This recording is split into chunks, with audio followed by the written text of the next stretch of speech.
یہ بات میں پہلے متع سمجھ لیں تاکہ نبی علیہ السلام اور صحابہ پر جو اعتراض آئے گا کہ اتنی مدت آپ نے اجازت دی رکھی اور لوگ کرتے رہے، تو خدا کے لیے اس بات کو سمجھ لیں کہ متع جو ہے بالکل نکاح ہوتا ہے، اس میں وہ ساری شرطیں ہیں جو نکاح کی ہوتی ہیں کہ شادی شدہ سے نہیں ہو سکتا، جو عدت گزار رہی ہو اس سے نہیں ہو سکتا،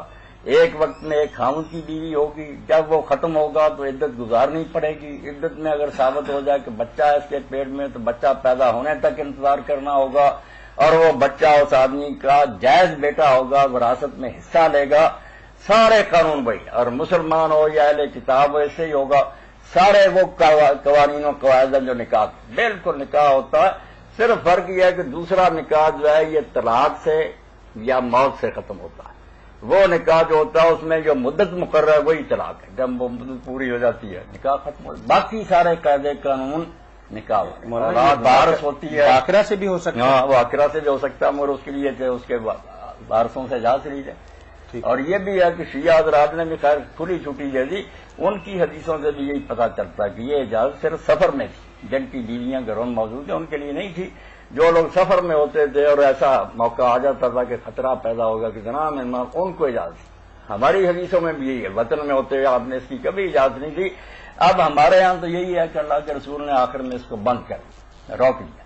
مگر اس کی خبر کئی صحابہ کو نہیں ہوئی، وہ کرتے ہی رہے۔ حضرت عمر رضی اللہ عنہ اپنے زمانے میں اس کو زیادہ پھیلایا، پھر لوگوں میں اس حکم کی اشاعت کی یہ بند ہے، مگر اس کے باوجود بھی کئی لوگ جو تھے صحابہ میں سے وہ قائل رہے ہیں متاکہ اس میں کوئی شک نہیں، اس لیے اس پر قیامت نہیں برپا کرنی چاہیے۔ ہم سمجھتے ہیں کہ یہ رک گیا، مگر آخر ابن عباس جیسے ابن مسعود جیسے لوگ جائز سمجھتے رہے ہیں، وہ حدیثوں میں موجود ہے مناظرے کرتے رہے کہ نہیں بند ہوا، تو اس لیے اس پر جو ہے نا کہ اب کافر ہوگا شیعہ فلاں، یہ کوئی بات نہیں، ایک فری مسئلہ ہے کہ وہ سمجھتے کہ اب بھی ایسا نکاح جائز ہے، نکاح ہے موقت کہ وقت کی پابندی ہوتی ہے اس میں،